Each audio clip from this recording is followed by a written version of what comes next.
What's going on YouTube? This is Mason AJ with the Aficionados, and I kind of have to rush in here and talk about my reaction review to the brand new Gotham episode. In case you guys didn't know, the brand new official Star Wars trailer just dropped. I just did a reaction review on that. I was watching it like 10, 15, almost on my 20th time watching it, and then I realized that Gotham had came on, so I had to go run and watch that and kind of come and talk to you. So I'm going to kind of make this real quick, real fast. I'm going to give you guys all the facts. So with this current episode, I gotta say this right now. What the hell is going on? This episode raised so many questions. Now, one of the things that we got off the bat, we got the fact we finally understood, even though we already kind of know, that Galavan has something going down for the Waynes. But we finally get to see how he's related to an ancient family called the Dumas, and how they're ancient warriors coming in from the other side of the ocean to kind of pretty much wreck Gotham and pretty much bring out Gotham Justice. The Gotham Strike Force, or Strike Force, Task Force, whatever you want to call it, they suffered their first casualty. You know, but we also get introduced to our comic book icon when it comes to Batman and Gotham and everything else, but giving a Gotham TV show twist, which is the fact we get introduced to Firefly, but now it's a female version of Firefly, and it doesn't quite have the wings and jetpack that is iconic to the character, but still very much all the essence of it was still there, except for her level of pyromania. But I'm pretty sure that's going to develop and see how we go on. This is actually one of the few episodes I have seen where Bruce Wayne and my man Alfred, you know, who almost got them draws last time, but my man actually did not make any appearances whatsoever, and I was actually a little bit concerned. I was like whoa, where my two dudes at? But the main focus was on Jim and pretty much the Penguin and his new entries into the world of battling against Theodore Galavan, or Mr. Galavan, or whatever you want to call him. And it really was about developing so much backstory and history and filler to kind of fill these things in. Now, I already was very icky or feel very creepy about Mr. Galavan, because, you know, that's just the thing about the dude. Every time I see him in character, my skin goes, ugh, I don't know how to feel about that, and I'm looking like, where you guys get him off the screen? But now that we understand the full range of his vendetta and why he's come back to Gotham, and see how he has links to other things that are happening, I'm really interested to see how that comes forth.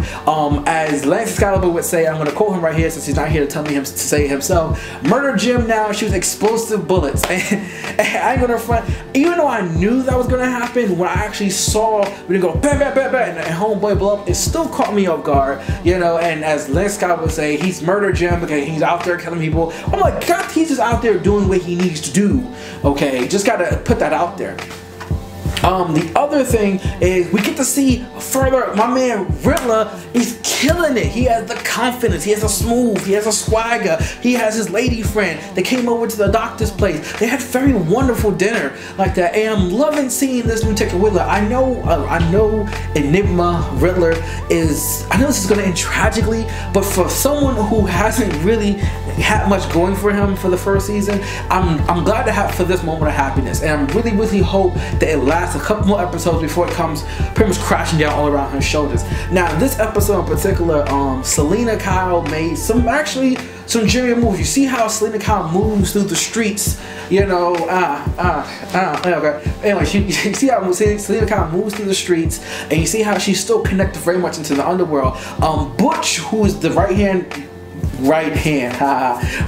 man to Penguin, you see how we get introduced to an element of him once again where he is very much in the know of how Gotham runs, and he is a very instrumental part of Gotham, especially now that Fish Mooney's gone and Falcone is gone. But yet, and you see how despite all his inner workings like that, he still cannot somehow break the control that Zsasz has put on him, or the Penguin has over him, that was put on him by Zsasz. And I'm looking like, damn man, I was really starting to like Butch, and I feel like Butch, you kind of just need to get out. You kind of just need to leave Gotham, homie. Like Butch, as a character who I didn't like, I just thought you were him. You have earned a place in my special heart. My heart kind of dumps for you, and I feel for you. I kind of think you just need to leave Gotham, go to Coast City. If Butch went to Coast City or any of those other cities, I feel like he could really win. But in Gotham, I feel like it's just not gonna do anything, drag him down.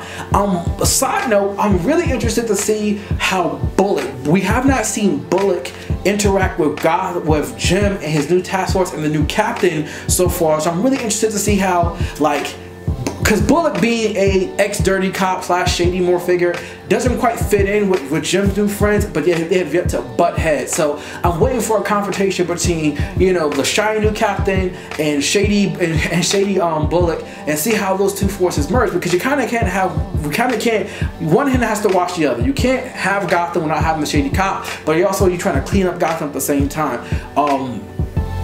Last but not least, and I know I'm giving you the rush, but I gotta get back to Star Wars. Really, I do. But I'm really just concerned. This obviously was a filler episode. Like, without a doubt, this was a filler episode, and it has brought so many questions. What's going to happen to Bruce? What's going to happen to Kyle? What's going to happen to Jim? What's going to happen to all these other characters, which it was designed and meant to be, and I'm really excited for that. But I'm starting to get confused in my head. It's hard because they give you such solid threads, and they're developing these threads in these episodes and developing these other threads and these other episodes. I don't feel like the story is moving fluently together, unlike Flash, Agents of S.H.I.E.L.D., and Arrow. But that's neither here nor there. Comment down below, let me know what you guys think. I know I rant off about, and I have really like a lot of questions and everything else, because this was a very good episode, but it also was, for all intents and purposes, more of the same. Like, man, you know, I could do without it, could not do without it, and it's really more about setting things up for the future. Who do you think, Father Cleric or Father Gallic, Father Eric, Father Clerm, Father Grime? The old, man, the names are eluding me. It's off the top of my head. But the dude who, the elder monk dude that Gallon was talking to, what do you think ultimately, how that's going to develop? Also, who do you think of the warriors coming into town to like take things over? I really want to know, what you guys have to think. Stay tuned for later on this week, where you will definitely be seeing our AWA cosplay mega mix video. I've really put a lot of work into that, and also there are reaction reviews to Flash, Arrow, and definitely my favorite show, Agents of S.H.I.E.L.D., and also can't forget about iZombie. But once again, this is Mason AJ with the Aficionados, just bringing you our awesome reaction reviews. Stay tuned till next time, and also go watch Star Wars.